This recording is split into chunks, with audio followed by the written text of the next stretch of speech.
Hello. Doctor Who flew away in the TARDIS on Sunday, but she'll be back again next week. Doctor Who's now been on the air for 55 years and she's knackered, but it's an act of the imagination of Doctor Who that we're celebrating Who's Doctor Who tonight. Okay. That was me doing Melvyn Bragg. Really? Yeah. Okay. You don't want to see that again, do you? No. Right, Who's Doctor Who? Yes, we thought for this anniversary week of Doctor Who, Is it? Oh, yes, that we'd, rather than watching episodes, because we've seen the episodes lots of times, we'd look at some of the documentaries Yes. about Doctor Who. Because we like to be different. Because we like to be different and we're awkward. So we started with Who's Doctor Who. From Sunday the 3rd of April, 1977, on BBC Two.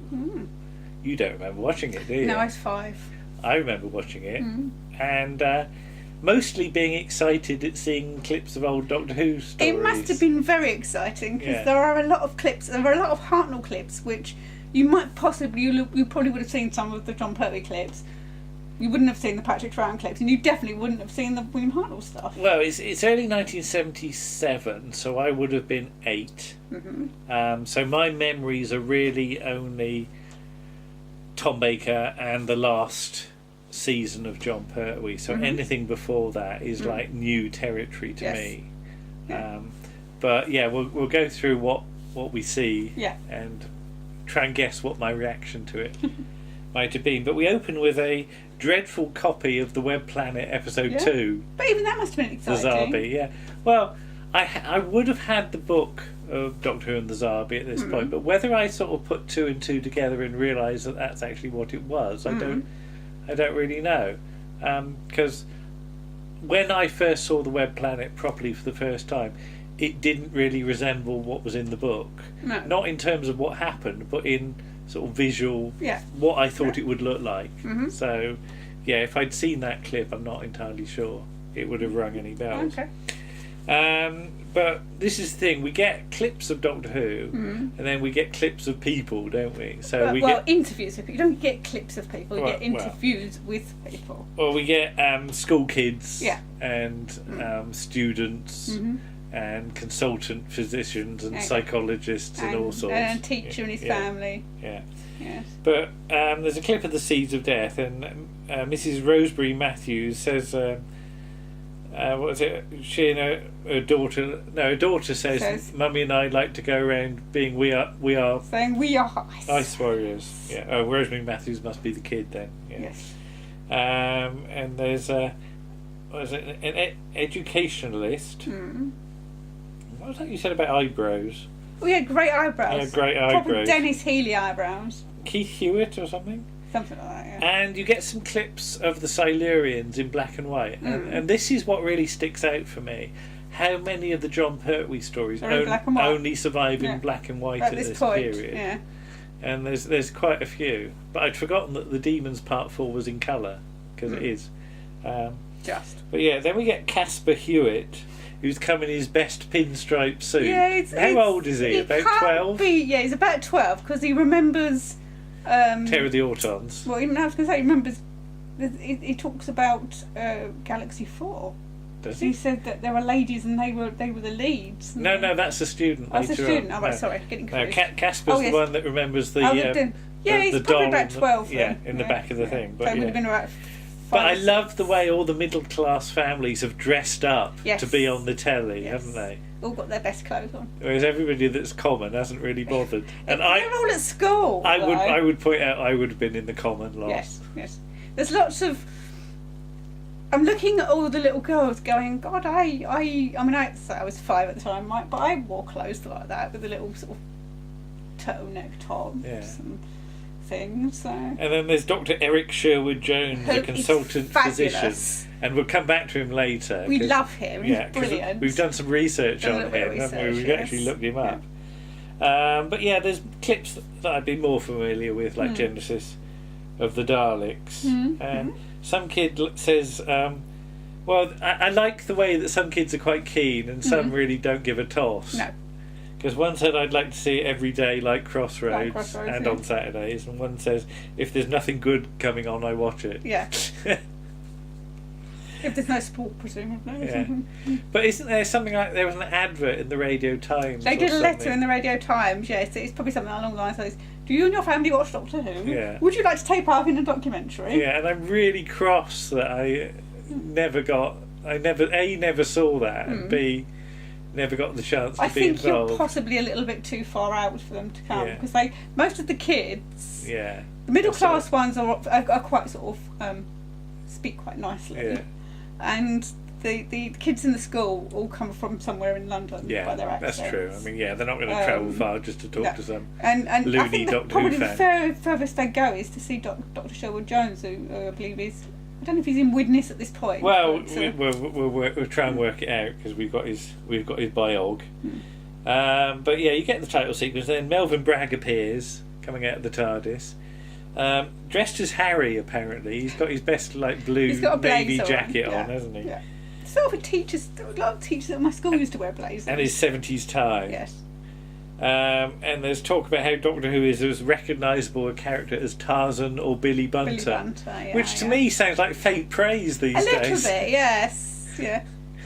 Maybe not Tarzan so much, but Billy Bunter's quite a forgotten character now. Yeah. Was Billy Bunter big in 1977? I don't know. I don't really think so. But yeah, some film copies of An Unearthly Child. Yeah. I do remember Philip Hinchcliffe being interviewed on Pebble Mill at 1 around this time. Oh, right, yeah. Because this is the period where Philip Hinchcliffe is sort of leaving and handing over to Graham Williams. Yeah. So it's a little bit confusing because you've got interviews with Hinch. With Hinch. And then you get a thing later on with Hinch. And then later on you've got Graham Williams. Yeah, a read through in Graham Williams' tiny... And they don't really make it clear, do No, they don't, no. You sort of seem to assume that Doctor Who's got two producers or something. Yeah, they don't say incoming producer Graham Williams. No, they just say, yeah. So. But yeah, Tom Baker interview with his potted descriptions of Hartnell, Troughton and Pertwee. And Hartnell, the best he can come up with, he was quite abrasive because he was like an old pro. Yes. Troughton was a sort of pixie. Yeah. I can't imagine Troughton with a pixie hat on, can you? With a little bell on them. I kind of can. Yeah. And then tall, he's tall, but John, he was very tall, wasn't he? Like a light bulb, he glitters. Glitters. He always says that. Yeah. But yeah, although there's a clip from Robot, watching it now, it reminded me that as a kid, probably watching that, you know, with the end of season 14, the start of season 12 would have seemed like half my lifetime ago, because it was like 3 years ago. Yeah, it's a long time, isn't it? So. And as you know, as I said, I've got vague memories of John Pertwee, but even early Tom Baker seemed like the distant past to me when I was, because that would have been when I was 5. Yeah.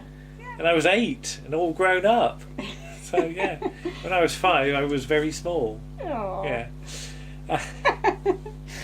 But yes, clips from Dalek Invasion of Earth, and I did note down, but I sort of never quite got around to it.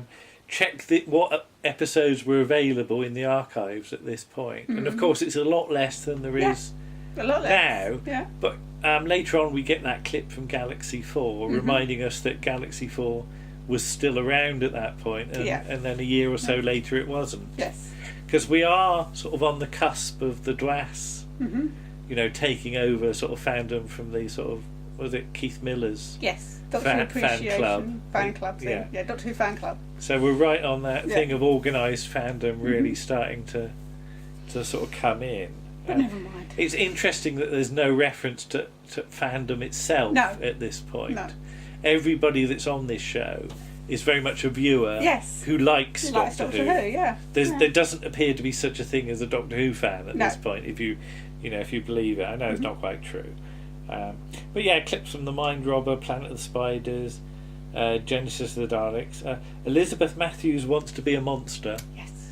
Because she's fed up with being nice and polite to people. Yes. There's a bit of a monster montage with sort of Claws of Axos and things like that, and then cut to Dick Mills making noises in his room with his bolt and his Well, see, he's got a bit of wire with like, it seems to have like sort of what's that paper? Sandpaper on it, and probably he's pulling it and clicking noises. Swarfega as well. Yeah, making Which- squelchy noises. At one point, everybody would have in their shed or their garage, Yeah. and nobody now. I don't even know if they still make it, but I remember my dad having a pot of I like the fact he's got his Swarfega. Doctor Who badge on. Yes. But again, Dick would pop up on sort of Blue Peter making Mm-hmm. noises because it's around this time they do their Doctor Who theatre thing, isn't it? The Mm-hmm. Yes. cardboard cutout. What's it? Yeah. But yeah, then we get one of my favourite sequences, which is planning the music for the Talons of Wen Chiang, because you've got Dick, you've got Dudley Simpson, and you've got Maloney, Yeah. all crowded round A little tiny television. with a sort of pneumatic tape recording, which or whatever it is. rolls every time they pause it. Yeah, every time you try and do a freeze frame, you get bars all over Yeah. it, and it's like really.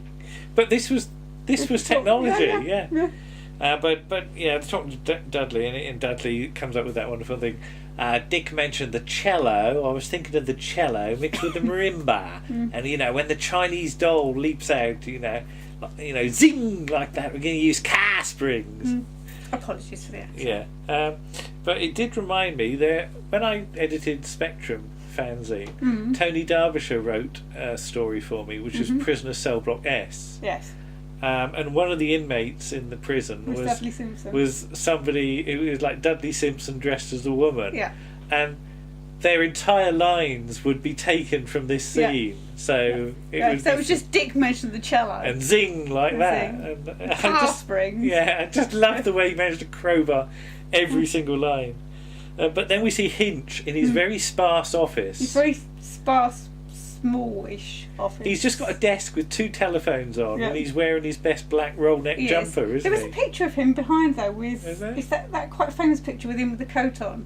I can't remember what I store didn't it's spot from. that. I think it's But him and it, Tom. it was a little, having sort of known what the Doctor Who production office was like in the 80s. There's John in his Hawaiian shirts with like whiteboards with planning and Yeah. loads and loads of pictures and sort of Tom Baker underpants and everything strewn all over the place. Hinch's office, it's Yeah. almost like he's like, well, I know he's leaving. It's Yeah. almost like he's cleared up, ready to go. Yeah, but this is Like probably he's the gonna- last thing he does for Doctor like he's going to be Who. out the door tomorrow. Yeah, so it like might there's, well be. there's nothing there. It might well be. And we sort of see some behind the scenes stuff of Talons of Wen Chiang. He says it's about £20,000 per Just episode. under Yeah, just under. £20,000 an episode. Yeah. And presumably some episodes would go over that and some would be a lot less than that, Yeah, depending on what's going on. And you've got Roger Murray Leach Yeah. and Looking really young. Michael John Harris making bangs. Okay, there's going to be a bang! And then it goes off and somebody goes, woo! in the background like they're really excited. There's Deep Roy with his sort of Mr. Sin Yeah, little mask on. thing. Yeah. And John Bloomfield and his special friend making the rat, Yes. aren't they? And he's got this cravat denim He's got double denim on, He's hasn't got he? double denim Double denim and a and a red moustache. cravat. Yeah. It could not be more camply 70s if it tried. Didn't you say that John went on to do The Mummy? Yes. Where he put all the ladies in very skimpy outfits. Yes. Yes. Even if he wasn't appreciating you it. say all the ladies. There's only one female character in that, and Alright. there's one point where the boat she's on gets attacked, and she has to leap into the water in her underwear. But she's got bloomers and a sort of camisole top on. So. Alright, okay. But it's another one of these ones that it's probably quite see-through when it gets a little bit wet. Yeah, maybe he took some lessons from Leela Possibly, in yeah. Wen Chiang there, Yeah. I don't know. But you got the giant rat being Yes. fitted to Stuart Yeah. Fell. And it does look quite good. As you said that Graham McDonald said that all it needed was a bit of grease. Yeah, it was too And it clean. It literally does. It's just too fluffy. It needs to be dirtier. It's like it's been and- blow dried. Yeah, isn't it's like a little hamster that's been washed and But fluffed you've up. got the scenes in the sewers, and Maloney's directing, Yeah. pointing out that those are your legs. Those are your legs. Yeah. Yeah.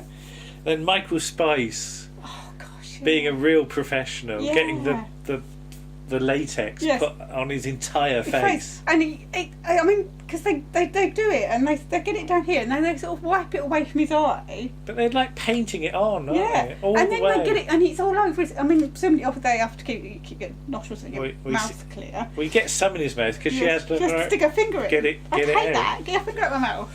Yeah, I'd have been like sort of retching at this Yeah. point, but yeah. I like the way they said, "Cold is it?" to him, and his only reply is, That's all he can do. Then we get some more kids who like to be frightened, so they show a clip from Spearhead from Space and Terror of the Autons. Yeah. Donna Savage feels like she's going to be kidnapped. Yes. Don't worry, love, I don't think you're going to be. Is that the one that I can't remember who it was? I think I know who it was. I won't say somebody described as being dragged through the hedge backwards. Possibly. By the Vegetable Man. Yeah. There's a painting of Tom Baker behind them that who they've looks done. very female. Yeah, all right. So, I don't know why, but Tina Sullivan says the Vegetable Man gave her a nightmare. oh, sorry, it might be her. All right, okay. Somebody definitely said on an edition of RPS somewhere that one of the kids looked like they'd been dragged through the hedge backwards by the possibly. Vegetable Man. There's a clip from Pyramids of Mars, and I just shouted, Sheard! Yeah, a little bit sheared. And I wondered, did Sheardy get a look like, get like 2p a penny or something? Yeah, for yeah. like appearing in it? Yeah. There's Ronald Matthews, who's a teacher. Mm-hmm. John Miller, who's a psychologist. Mm-hmm. Some kid's drawn a picture of Davros and the Daleks. Yeah. And it's what was it? Some kid who was autistic or something, and they had a dream about Daleks, but the teachers were keeping them at bay. Yes, and he equated this to. Now, see, this is quite strange because Yeah, I'm not sure, but I agree with his diagnosis here. because obviously when this was made, autism was seen in a very different way Yeah, to the way in a it's sort of seen quite a negative now. light, In a isn't it? negative light. Yeah. Now, we try to embrace it because Yeah. it brings different skills for people with autism. Yeah, I mean, So, let's be serious here. That many a Doctor Who fan has got some sort of sign of Asperger's and things Asperger's, like that. yeah. So and I include myself in that. yeah, I think most Doctor Who fans, I think, are a little bit autistic because of your deep love for Yeah. it. But Doctor Who makes me dream. Yes. Says one kid. Yeah. Are they bad dreams? No. It's like, no. Why would they be bad No. dreams? I'm dreaming of Doctor Who. It's Yeah, brilliant. It's brilliant, yeah. Yeah, Monster Peladon, sort of political sort of relevance, Yes. and Something we're talking about at the moment as well. yeah, there's the theory that if something is relevant to society, it will be popular because it's reflecting Reflecting society. what society's talking about. So we've said recently about episodes reflecting Yeah. issues in society. And we've always done it. Yeah, Always so- done it. And the John Pertwee era is a prime example of this. yeah, Because, the two Peladon stories yeah, about are sort of about miners' rights yeah, and things like and that. joining the EEC. Yeah, so nothing's really changed. Perhaps we should do one, go back to Peladon now, doing one coming out of the Galactic Federation. But what did you said? How small is this bloke? No, well, there's the chair. He's sitting on one of those sort of wooden kitchen white chairs. chairs. And the back of it is up here. So it's just a really big chair. But it makes him look like he's really small. But he's not, because you've seen him next to children and he's a perfectly normal person. It's just that it's a huge chair. But yeah, there's Anne Miller, who's a student. Yes. A clip from Robot. Mm-hmm. Space Museum, Morbius. Mm-hmm. And again, watching that Morbius clip, it's Morbius, it's not the Doctor. Because of the way the No, it's the Doctor, not Morbius. It's the Doctor, not Morbius. Thank you.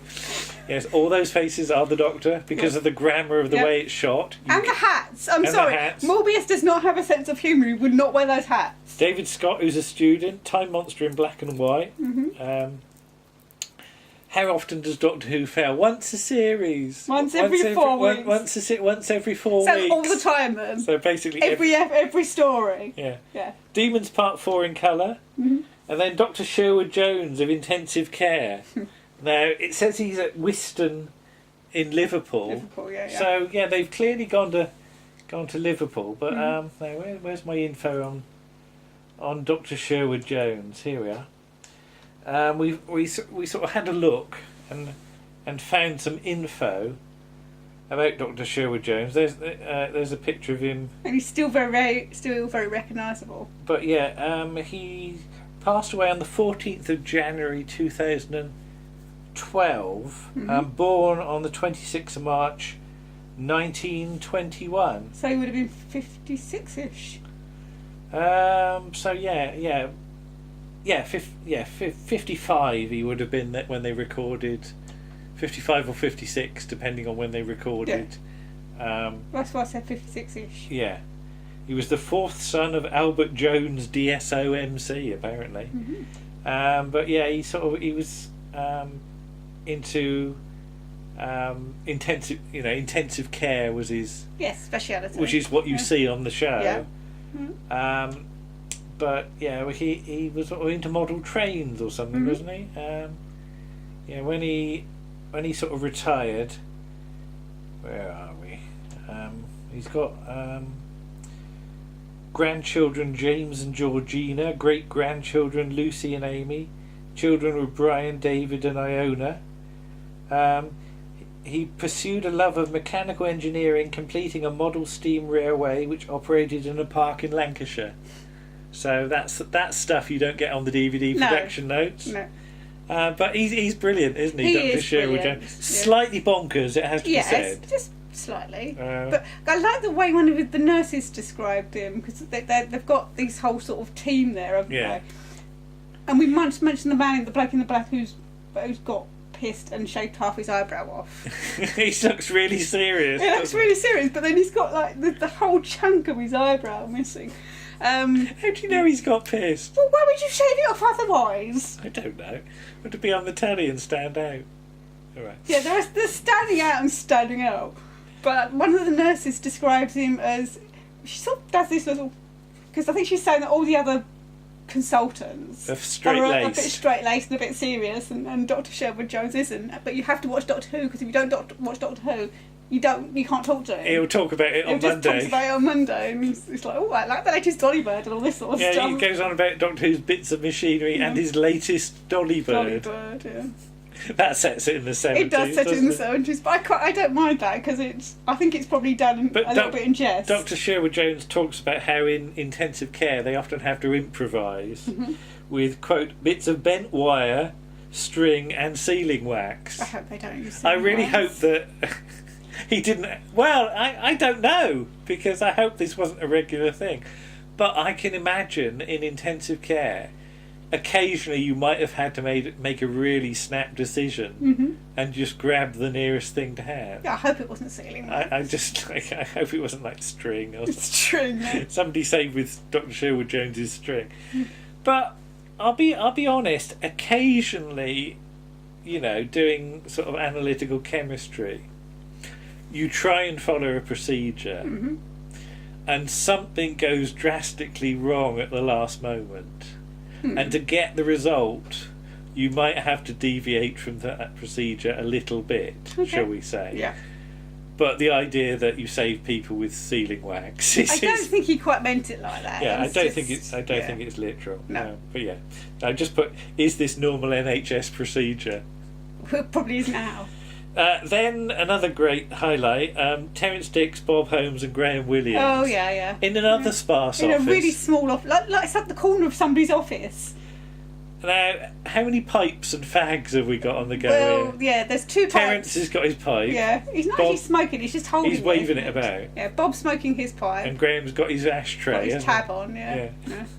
And, they're having this discussion that Terence Dicks always insists they sort of made up for the camera. Yeah, well, which you can partially see, but it's partially true as well. But there's this thing about overthrowing the nobles or something. So you can see they're partially basing it on what the script would have been to open season 15, which is the vampire mutations. Yes. Which of course gets kiboshed. Yes, because of Dracula. And eventually replaced with Horror-Fang Rock. Later being remade as State of Decay. Yes. But yeah, I just wrote Pipes Ahoy at that point. But I just loved... And they're so... It's also matter of fact, isn't it? Yeah. There's no bigging up what they're doing, going, oh, no, this is going to be fantastic. Yeah. This is, this is... It's just a job, isn't it? Yeah, this is very much 3 people for whom Doctor Who is the job they're working on at the moment. There's, there's no sense that anybody on the show at the moment is particularly a fan of Doctor Who. It's simply doing a professional job. Hinchcliffe, I think, especially. You know, you get the feeling that Hinch would do his 3 years and then he would move on to something else. It was not, I think, you know, something he wanted to do forever. No. But in the time he was there, he was going to do the best damn job he could. Yeah. And I like the sort of simplicity of that. And you can see it with Terence and Bob and you know, Graham's new. Yes. It's interesting. What do you think the dynamic here is between Graham and Bob?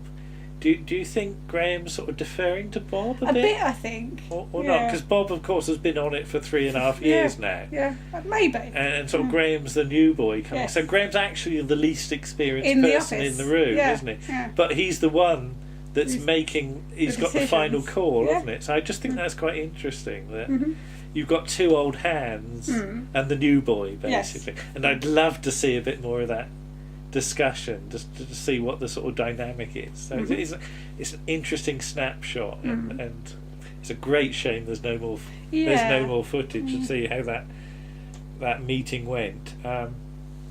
But yes. Can't read that. What's that say? I don't know if you're writing. Deep what? Oh, Deep yes. Roy? Deep Roy. Yes, yes. We're doing the rehearsal for Talons of Sorry, Weng I know what's coming. So. And to represent the dragon, They stuck stuck 4 school chairs on top of each now, other. That's probably not very stable. No. And B, Tom just picks Deep Roy up without asking him and pushes him puts up him on top of these chairs. And he sort of looks down. How am I going to get out of there? But yeah, Deep Roy's lifted up. Maloney's rehearsing, and he's playing up for the camera. He is playing up for the camera, yes. Because Lightfoot asks, you know, Doctor, are you hurt? And he says, I think I should put him down at this point. And I should say, no, it's my imagination. Yeah, and Maloney goes, and in this next moving bit, on. He doesn't even say moving on. He doesn't reference it at all. Well, it's partially, there's a cut in the film. Yeah. But I get the feeling Maloney just wasn't having any of this. No, Maloney's just going, No, yeah, that's just okay, Tom, nonsense. that's a good idea, but let's just... And then they're playing table football and the score is 3-1. 3-1, yes. And I love the way you've got Tom and Deep Roy on the same team. Yeah. And it's that awful uncomfortable bit where Tom goes and he just pats Deep Roy on the head. It's not a child. Dear me, Tom. Quite small. He might be little, but there's no need to pat him on the head. Yes. But I was thinking of Morecambe and Wise. Oh, right, Whenever yeah. I see table football, I think of Morecambe and Wise. But yeah, there's talk of like the Doctor's morality. Is it like Wind in the Willows? But yeah, and does Doctor Who appeal more to men? That's the thing. Yeah. It's like That's what the psychologist said. He thinks it appeals more to men because it's about technology and heroics. And the pioneering spirit. I would disagree with that because I don't think Doctor Who's about any of those things. No. I think Doctor Who it's about, I don't know, it's hard to say what it is about, but it's whatever you want it to be. Yeah. You know, different people will take different things from Doctor Who. Yeah. And I take that it's an adventure. It's the Doctor going around having adventures and writing roles. But this is early 1977, and there's talk about how it's a male-dominated society, and even with the advent of women's lib, companions still trip over. Yeah. Now I would I would disagree with that as well. I want your take on this because the woman, I can see where she's coming from. But Sarah Jane Smith is who is one of the most recent characters. Yeah, is a very strong character. Yes, she does scream and she does fall over, but she comes back from that and she will fight to help the Doctor, whatever she can do. And Leela, I don't agree with the fact that she kills people, but she is a warrior and she kills people to fight for the Doctor. No, Martha. If she needs to. I mean, that's the thing. We've had the whole of season... Well, no, actually, when they're filming this, we haven't had the whole of season 14 shown, have we? I don't know actually what the filming dates for that. But yeah, there is talk about Leela, so kids have seen Leela at this point. But yeah, things like Sarah in Seeds of Doom. Yeah. She's know, incredibly brave in she's that. very, very strong, and stronger than Scorby the Yeah, mercenary she in is. certain scenes. She is, isn't because she? there's the thing about when they're trapped in the cottage. Yeah. You know, Scorby's falling to pieces, and she's like, well, what are we going to do, Doctor? I like that wonderfully patronising thing from the guy that's a student. You know, he says, there was even a story in which in which women played the main part as the villains. As the villains. As though that's some sort of great achievement. But then we get the clip from Galaxy 4, which, you know, the return of Airlock, to me, episode 3, isn't it? Yes. Still seems to have only happened about 5 minutes ago. You know, for years and years and years, that's all that there really was of Galaxy 4, apart from the sort of extended version of that clip. But yeah, you have got the kids saying, I like Leela, she's more wild and she carries a bow and arrow. Yeah, in one story. But okay. But yeah, how might, I don't know, Martha's here.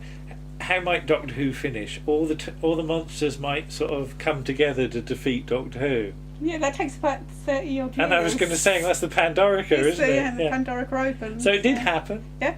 So monsters might take his TARDIS away. He'd never be able to get back to his native land. Never get back to his native land. Wherever that is. Yeah. He might run out of petrol. I think one day he might change again. And the kid at the end, it was really funny. It says, I think one day he's going to die. Yeah. And he looks really happy about that, doesn't really he? Happy, yeah. That's the one that says he gets it wrong at least once a series, though, isn't it? No, I think there's a different one. Oh, okay. But, it's difficult to tell. and then you get the clip from Pyramids, No Doctor, You Shall Not Die Yet. Yes. And then the credits roll, and then at the end you get a clip from the Space Museum. I fooled them all, I am the master. Yeah, partner with the Dalek. But I think sort of fandom was a bit down on Who's Doctor Who, because they I think they regard it as an unhappy mix of things, but never quite knowing sort of where it was going. No. But to me, it's a lovely snapshot of the days before. If you did a thing on Doctor Who, you had to include the fans. Yeah. And you're not talking about fans at this point. I mean, later in the 80s, you get a number of uncomfortable things about fandom, don't you? You either get fandom being seen as like really weird oddities, or fandom just moaning about the state of the show, and like, did you see in 1987 and things like this. But at this point, Doctor Who is such an integral part of the TV schedule. It's seen as utterly normal that you like Doctor Who. Yeah, it's not a niche thing to like Doctor Who. In the 80s, I get the feeling that it's presented in the media more as an odd thing that you'd like Doctor Who. But now it's simply another popular TV show amongst a wider TV landscape. And so you can have the argument about the rise of fandom and how that feeds into the portrayal of Doctor Who in the media and things like that. And some good comes out of it, but arguably it is seen to be as quite a weird thing. Yes. Yes, and we're getting back to that position where we were in the 70s now. Doctor Who, if you like Doctor Who, it's no longer. It's entirely normal. Yeah, it's entirely normal. Yes. Yeah, and let's just say, because you've said about seeing the clips on it, how rare it was to see anything that wasn't current Doctor Who then. But now you can go on the internet and look anything up. But it's interesting that at this point at school, I was still saying I'm a Doctor Who fan.